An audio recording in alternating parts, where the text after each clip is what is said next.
Welcome back. I'm Raiden from Blue Wood Gaming, and this week on Raiden Reviews, I'm taking a somewhat late look at The Division 2. I didn't get to play this game early, and I wanted to actually get to somewhat of the end game, and I say that with air quotes, before I actually put out this review, which took me roughly 25 to 30 hours, which I'll talk about here in a bit. But let's skip all that and let's actually get to this review finally, starting as always with graphics. I've said it before and I'll say it again. If a game in 2019 wants to look realistic, it's going to look realistic, and The Division 2 is no exception, like many other games. The game looks good, and I haven't really seen any graphical bugs yet. There was one small bug where the enemies were spawning with their arms up in the air and they weren't holding a gun, but that fixed itself after just a few seconds. I have heard reports from my friends that some enemies were falling through the ground after dying, and that some ragdolls were being thrown off into space. But besides that, there's not really any graphical bugs that I've ever run into or my friends have ever run into. If we take a look at the technical side of the game, though, it is a different story. There's one big problem that is going on in The Division 2 right now. It is high CPU usage, and sometimes it's even getting up to 100% CPU usage.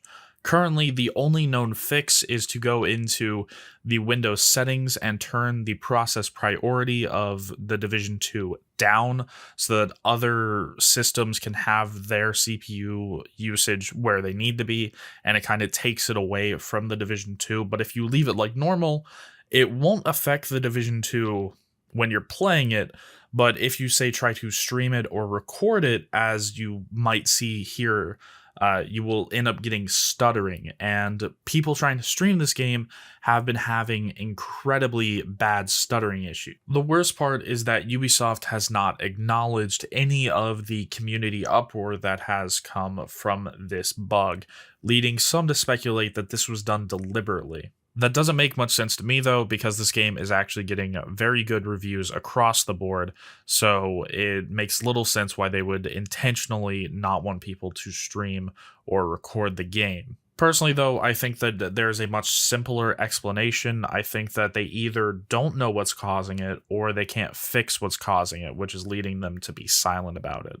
We'll just have to see if they ever end up fixing it, but really that's the only big technical issue that is plaguing the game right now. And it's not even that bad. I'm able to play the game just fine. It is simply trying to run other processes like streaming it or recording it. And next, let's move on to sound, music, and voice.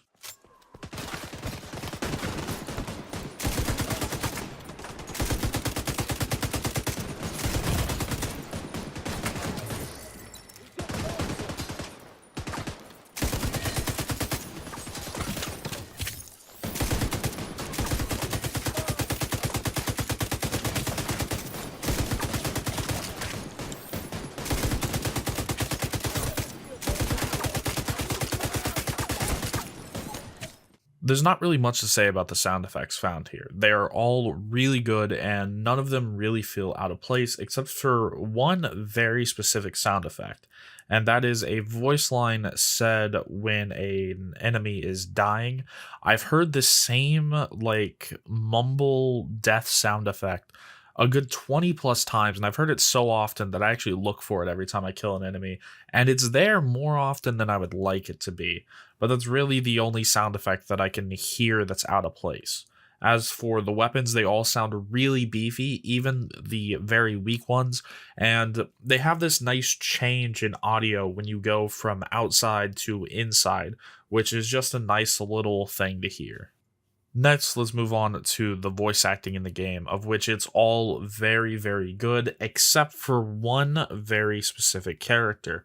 There's a girl that you recruit in the campus who has an audio quality that is probably worse than what you're hearing right now. Like, it sounded like they just recorded her lines in a bathroom or something. Her audio quality was distinctly lower than everything else that I've heard in the game. But besides that one short little encounter, every other piece of dialogue in this game sounded really great, which makes sense because this game, more than almost any other that I've seen, has voice actors that come from TV shows and movies, and almost the entire main cast with actual names are from that realm of TV show and movies, so I would expect for them to be able to pull off their voice lines amazingly, which they did. So next, let's move on to music. The Division 2 is in the running for having the best soundtrack of the year. It is that good. If you've seen some of my other reviews, you know how much I dislike games using just a full orchestral score anymore. I think that it's been so overly used that it just almost doesn't have a place in video games anymore. But here, they don't do any of that. They have a rock band complete with a full drum kit and distorted guitars, and then on top of that, they add some electronic beats, and it just works perfectly.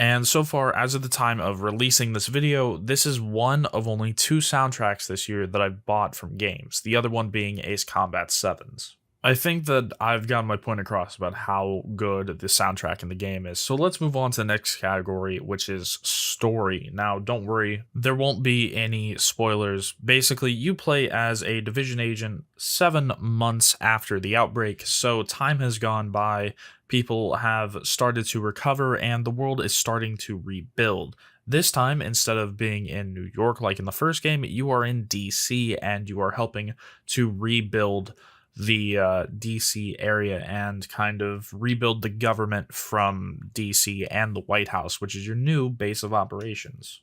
And then from that base of operations, similar to the first game, you spread out, do missions, and try to take down the local gangs that have sprung up, although this time they feel a bit more organized than they were in the first division. I know that that was a very vague synopsis, but that was about as specific as I could get without getting into spoiler territory. Although I know that the player base of the Division doesn't really care about the story, it's more about the grind in the end game. And let's go into talking about that with gameplay. For the first 25 to 30 hours, it's going to feel very similar to the Division 1. You're going through main missions, you're unlocking safe houses, you're leveling up from level 1 to 30, and that's going to feel very similar. The differences in that section are they have added in these kind of extra missions that you can do, like taking control of control points, stopping public executions, just these different world events that you can go to level up. And with that, you don't have to do the side missions as soon as you get them like you did in the first game. Here, you can actually save the side missions and do them later because the side missions actually scale to your level. So it is kind of recommended that you skip all the side missions until you get to like the mid 20s and then use the side missions to kind of like jump you from level 20 to 30 so that you can start the end game. And the end game in the Division 2 is completely different than it was in the Division 1. The two things that they did carry over are world tiers and the gear score. This time, though, gear score goes up to the mid 300s instead of the mid 200s like it did in the Division 1, and the world tiers work a little bit differently. In the end of the regular game, when you're still leveling up from 1 to 30, there's 3 big strongholds that you have to beat at level 30 to go into the world tiers. Once you get to world tier 1, you level up, you get more gear, you get to a higher gear score, and then you do one of the strongholds. Then that brings you into World Tier 2, where you do another one of the strongholds, level up, get more gear score and whatnot. And then for World Tier 3, you do the third stronghold again. So that's the simple way World Tier 1 through 3 works. World Tier 4 and 5 are not currently in the game. They are going to be added soon, but basically those are your true end game. Basically, the World Tiers 1 through 3 are your mid game, kind of. But those aren't in the game yet. Those will have things like the 8-person raids and different things like that. And those will be added soon, but I can't really talk about World Tiers 4 and 5 because, well, they aren't in the game yet, so that's not really part of this review. But so far, it looks like going through World Tiers, or from level 1 all the way to the end of World Tier 3 will take you somewhere in the range of 60 plus hours, depending on how long you're taking. If you try to farm and go really hard into it, you can do it a bit faster. If you're taking your time, it's going to take a bit longer, as always. But I'm just going to put the rough estimate of about 60 hours. And then once you finish with that, then you'll be waiting for World Tiers 4 and 5. But there's plenty to do here. I don't know of a single person that has gotten to the end and like had a fully decked out character just waiting for World Tier 4 and 5 yet. And I don't think that I can emphasize this enough. The gameplay in The Division 2 is fun to play. I know a lot of people that I talked to were remembering The Division 1 back when it first released, back before they fixed everything, back before The Division 1 was a good game. And they think that The Division 2 is going to be like that. Well, it's not.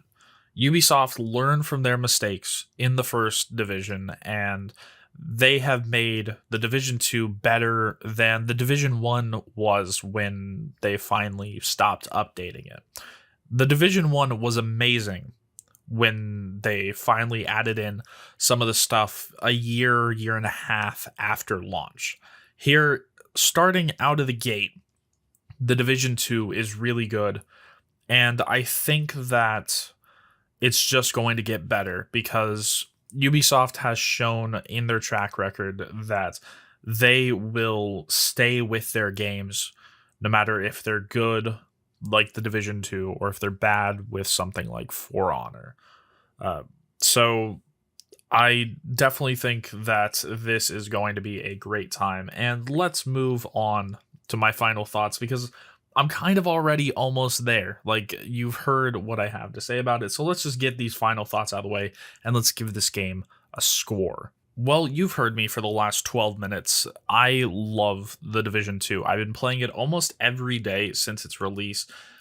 Sadly, though, I haven't had as much time to play it as I would have liked because I would have liked to already be in the world tiers and be able to comment on that kind of stuff. But I just recently reached kind of the end of the beginning with the leveling process. And this game so far has been great. There's tons to do. I recommend it to anybody that likes the Division kind of games. Like, I think it's going in the same category as like Destiny and those kind of games. And personally, I think that The Division 2 is the best out of all of them. It took everything that Ubisoft learned from The Division 1 and it just made it better. And I think that this game is just really great in its current state, and I think it's only going to get better. So let's move on to giving it a score. If you don't know how my scoring system works, I rate games on either buy it, wait for a sale, or don't bother, which is basically don't buy it. This game is a solid buy it. This is probably going to be one of my top games of 2019. I absolutely love my time in it. All of my friends that I've had play The Division 2 have really liked it. And so far, I don't think that I know of any person that doesn't like The Division 2. So yeah, this game has just been great for all of us. It's even better if you have a friend. I personally went through the campaign with a friend of mine. And while the difficulty was a little bit kind of wanting, like most of it wasn't that difficult, it still was a really great time going around playing through the missions, doing the side missions, the world activities, and I just can't wait for more stuff to be added to the game so that we can get the true end game content. So that's it for this installment of Raiden Reviews. If you like this review, hit the like button. If you want to be notified of next week's installment of Raiden Reviews, then click the subscribe button and hit that bell. As always, I'm Raiden from Blue Gaming, and I'll see you guys in the next one.